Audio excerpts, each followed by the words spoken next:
I'd like you to think back to yesterday evening. And there it is. You remembered the glass very quietly. Almost like someone replacing the lid. Perfect. Doing wonderfully, just keep still. The light may seem bright for a second.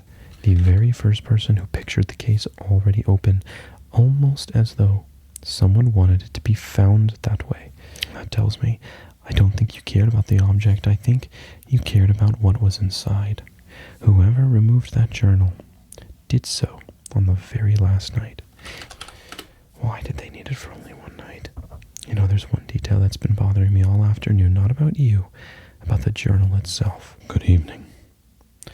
Please, have a seat. Right there is perfect. Thank you. I know these interviews can make people a little nervous. I'll do my best not to make this one feel like an interrogation.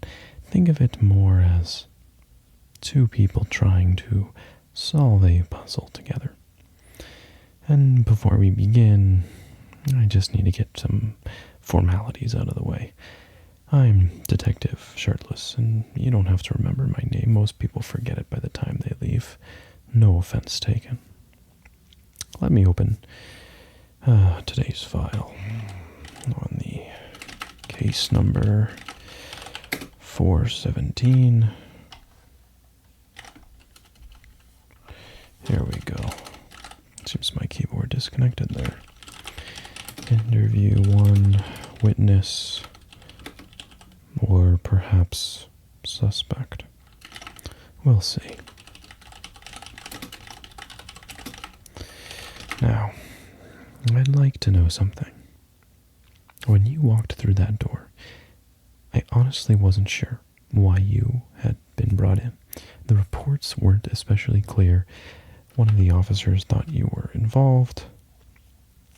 Another insisted you were simply nearby.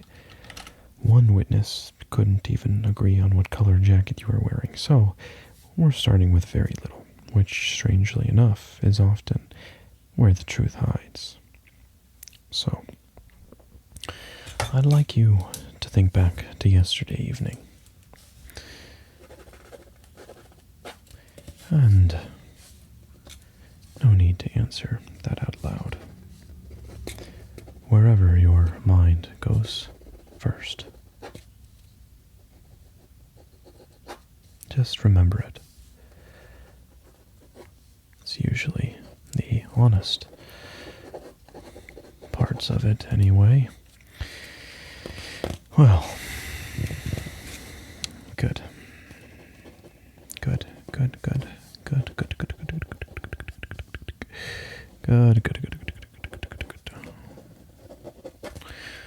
All right, I'm simply making note that you didn't hesitate. That matters a lot more than people realize. We'll come back to this, of course. We will come back to this, of course. Yes. Very interesting. I just don't think it's suspicious, but very interesting. Well, let's keep going. I think it's time for me to tell you the reason you're here is because something disappeared last night. Not a person. Nothing quite so frightening. A journal. An old one. Handwritten, leather-bound. Kept in the private reading room of the Hawthorne Library. And most people hear that and think, a journal? But this one is worth more than some houses. Not because of the leather, but because of who wrote it. You see, the library closed at 9. Closed at 9:15. And at 9:30, the journal was still inside the glass case. At 9:40, it was gone. Just like that, it was gone. And at 9:42, you were seen leaving through the east courtyard. You. I can see why that sounds unfortunate. Your timing couldn't have been better. Couldn't have been better if you were trying to steal it, of course. But timing isn't proof. And nervousness isn't guilt. For example, you are remarkably calm. Remarkably calm. So either you've been preparing for this interview your entire life, or you're innocent. And I'm hoping this is the first one. I'm hoping that this is the first one. Tell me, or rather think about this very carefully. When you left the library, did you take the main staircase or the narrow stairs beside the archives? Take your time.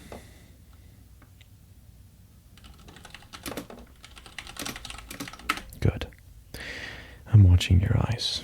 Not in a dramatic detective way, but people simply tend to look toward the direction they're remembering. It's surprisingly helpful.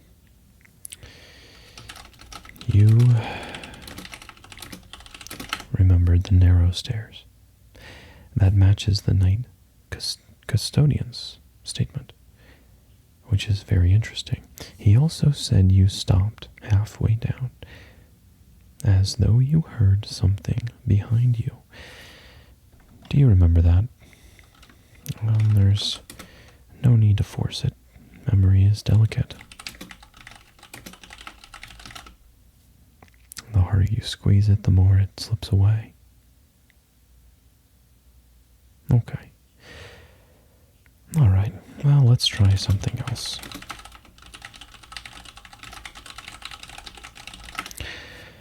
I want you to picture a hallway. Carpet beneath your feet, lamps along the wall, smell of old books. Now carefully, in your memory, was it footsteps? A door closing, or glass touching glass? I'll give you a moment.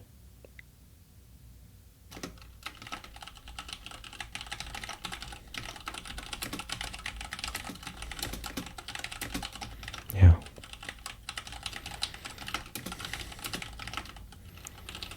There it is. You remembered the glass very quietly. Almost like someone replacing the lid. That detail was not in the report, and only 3 people know about it. The custodian, the librarian, and me. So now I have slightly different questions. Not whether you were near the journal. I think we both know you were. The question is, what exactly did you see that night?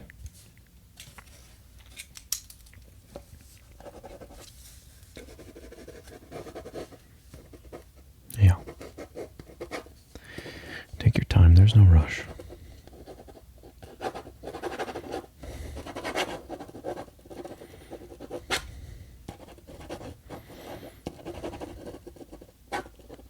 Sometimes the smallest detail is the one that solves everything. Okay. Yeah. Okay, now, humor me. I'm going to ask something that may seem unrelated, but which hand did you use to open the library door? Was it your left hand or your right hand?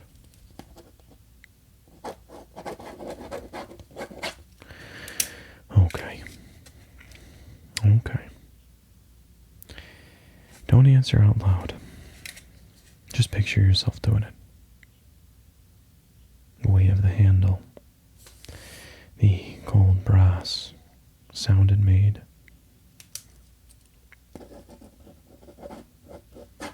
Okay. Well, this is very, very interesting. You know, I've interviewed people for almost 35 years. And One thing I've learned is that people who invent stories remember events. People who are telling the truth remember sensations. The cold handle, the smell of paper, the creak of an old floorboard. Those are much harder to fabricate. Which is why I'm beginning to think that you've been telling me the truth from the moment that you walked in. Not enough to close the case, but enough to make me quite curious. Would you mind if I checked your hands? It's routine, nothing uncomfortable. I just need to compare a few notes from the evidence. Just give me a second here. Hold them out right in front of you.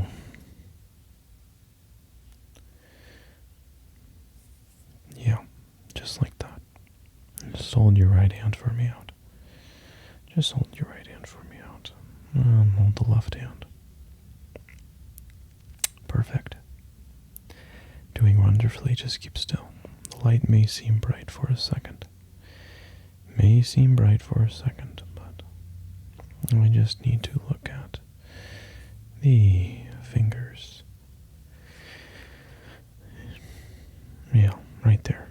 Right hand. Can you now flip it over, please?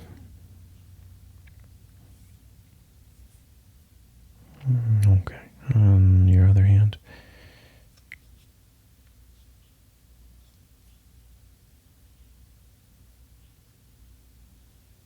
Yeah. Okay. No ink beneath the fingernails. We are going to have to write that down. You're doing wonderfully. No paper cuts, nothing unusual on the thumbs. Excellent. It seems both your hands are very well intact, very smooth, and whoever handed you that journal didn't do it with bare hands. And yet, I don't think it clears you. No, it changes something else. See, the strange thing is everybody else we've interviewed insists the journal was stolen. But you have never once reacted as though something was taken. Every time I mentioned it, you've looked confused, not guilty. Confused, as though that's not what's happening at all. So tell me, just think about it. When you looked at the display case, was it empty? Or was it already open? Yeah, I thought so. You looked at an open case, didn't you? Not because you knew the answer, because that's what you actually remember. I looked at an open case. Changes quite a bit. You see, every other interview today has started exactly the same way. The glass case was empty. Every single person without hesitation. You are the first person. The very first person who pictured the case already open, almost as though someone wanted it to be found that way. Forgive me, I'm thinking out loud. Occupational hazard. It's just that something isn't fitting anymore. Something is not fitting. I always assumed that you took the journal. You took the journal, but you couldn't have taken the journal. That's just not possible. When I read your file, well, perhaps you saw someone who did. I'm beginning to think that you witnessed something much stranger. Would you mind helping me with one last exercise? And there's no right or wrong answer, just memory. Just close your eyes. Close your eyes. Close your eyes for one moment. Picture the reading room, just how you left it. The lamps, the shelves, the wooden desk, the glass display. Picture it all. Picture it all. Picture it all. I want it vivid. I want it vivid. Good. thinking too hard. How many chairs were around the reading table? Don't count, just let the image appear. How many chairs? Quick. Interesting. 4. That's what you remembered. 4 chairs. Why? Gosh, I can't figure it out. I can't figure it out. There should have been 3. There should have been 3. The library floor plan confirms it. The custodian confirmed it. The librarian confirmed it. 3 chairs, always 3. So why did you remember 4?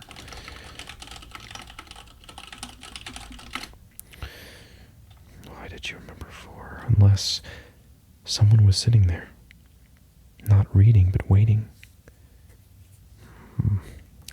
I don't think you remembered them consciously. I don't think you remembered them consciously. I think your mind recorded the scene without realizing it. Happens more than we think. Sometimes we remember the truth before we even understand it. You know, I owe you an apology. When you first walked in here, I just assumed you were guilty. I just assumed you were guilty. I was looking for contradictions, but I owe you an apology. I'm sorry. I was just looking to see if you were guilty, but now I'm looking at the details. And that's quite a different interview, and if I am right, you've just given me the first real lead we've had all day. The first real lead we've had all day. One more page of notes, and I think we'll finally understand why someone wanted the journal to disappear. I think I see it now, not perfectly, but enough that the pieces are beginning to settle. Let's go back. Let's go back to something I almost ignored. The sound you remembered, the glass, touching glass, not breaking, not opening, touching, you said touching. At first I thought it was the display case, but then the case doesn't make that sound. It's not like Raffy Taffy, the case does not make good sounds. I've heard it myself. It has a heavy latch, a dull click. Nothing delicate about it, so what else could it have been? What else could it have been? A drinking glass. No. Library never allows drinks near the manuscripts. A picture frame. No, there weren't any nearby. Unless... No. I need to check something.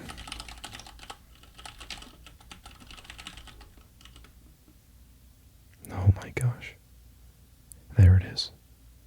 I can't believe I missed that. The reading room inventory, 3 chairs, 1 display case, 1 oak table, and 1 small glass paperweight. Round, about the size of an orange. It sat on the library's desk for nearly 40 years. It wasn't listed among the items because no one thought to look for it. If someone lifted the journal, they would have had to move the paperweight first, and when they put it back, glass would have been touched to polished wood. Exactly the sound you remembered. You've got an excellent memory. Better than you realize. But there's something else. Something that's been bothering me since the beginning. You never described someone running, or hiding, or acting frightened. Whoever was in that room wasn't rushing. They were careful. Almost respectful. That's not usually how thieves behave. That's not usually how thieves behave unless they never intended to keep what they took. Oh my gosh. You know, there's an old saying amongst detectives: when facts refuse to fit your theory, change the theory. Not the facts, the theory. It's the theory. I think that's exactly what I've been forced to do today. Because perhaps the journal wasn't stolen, perhaps it was borrowed. And if that's true, then someone intended to bring it back. Which raises a very different question, not who took it, but why did they need it for only one night? Why did they need it for only one night? You know, there's one detail that's been bothering me all afternoon, not about you, about the journal itself. According to the library, records. That journal had not been opened in nearly 18 years. Not once. Dust on the spine, no fingerprints, nothing. It simply sat there unprotected. Protected. I said unprotected. No, it was the glass case. Admired, never read, which makes me wonder who exactly was benefiting from keeping it locked away. I requested permission to read the last page this morning. The request was denied. Too fragile. That's what they told me. Too fragile. Curious, isn't it, that a book is too fragile to you read, but sturdy enough to... sturdy enough to be on display every day, and yet too fragile to read. I believed them until now, because of something that you said. Or rather, something you didn't say. You never once asked how much the journal was worth. Almost everyone does, even innocent people. It's human nature, yet you only ever seemed concerned that it was gone. That tells me I don't think you cared about the object. I think you cared about what was inside. There's another report. One that somehow never made it into the case files. A librarian arrived this morning before anyone else. She found the journal back in its display case, exactly where it belonged. No damage, no missing pages, nothing stolen, except one difference. A single folded note resting inside the front cover. No signature, no fingerprints, just 7 handwritten words. I think this belonged with its family. And at first, I believed it was nonsensical. It was something strange, whoever had taken it, but now I'm not so sure. So tell me, just think about it. When you first saw the journal, did you look carefully? Or did it look like someone had quietly returned it with gratitude? Because those are two very different things. I think I've been asking the wrong questions all evening, not because you misled me, because I let the paperwork tell me what happened before I listened to the person sitting across from me. Oh, well, you weren't nervous when you arrived. You weren't defensive. You never once tried to explain yourself. You simply remembered, and that's a very different thing. I requested one final document, and it arrived just moments ago. The restoration report, not the police report. The restoration report, you see. The journal wasn't merely old. The binding had begun to fail years ago. Several pages had worked themselves loose. The librarians never knew. They just never had the funding to repair it, so they locked it behind a glass, hoping that it would somehow stop. But it never does. There was one specialist in the city, a retired conservator. No website, no business, just someone who quietly repairs books for museums when they're asked. And he passed away 3 days ago. Which means whoever removed that journal did so on the very last night it could ever have been repaired by the only person trusted to restore it. And this morning, when it came back, the cracked binding was whole again.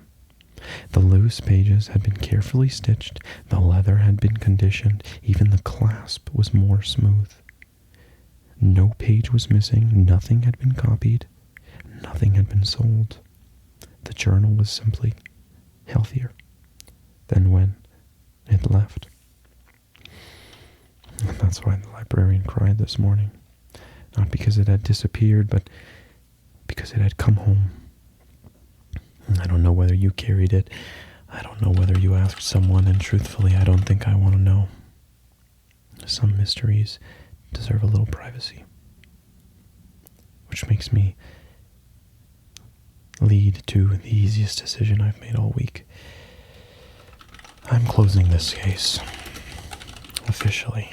I believe someone risked their being misunderstood to save something that they were protecting. And that's a difference. One protects an object, the other protects what the object means.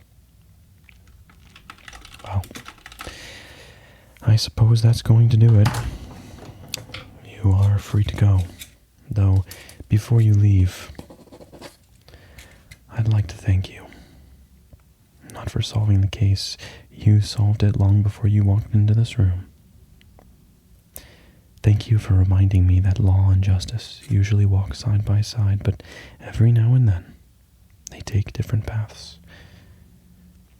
You know, there's one final note from the file that I hadn't read just now. It wasn't written by a librarian or officers or me. It was tucked into the back cover of the journal. A note from the author over a century ago, and you want to know what it read? If these pages are ever loved enough to be worn out, promise me someone will choose to preserve them rather than simply protect them. It seems someone finally kept that promise. Have a safe walk home, and if anyone asks, this interview never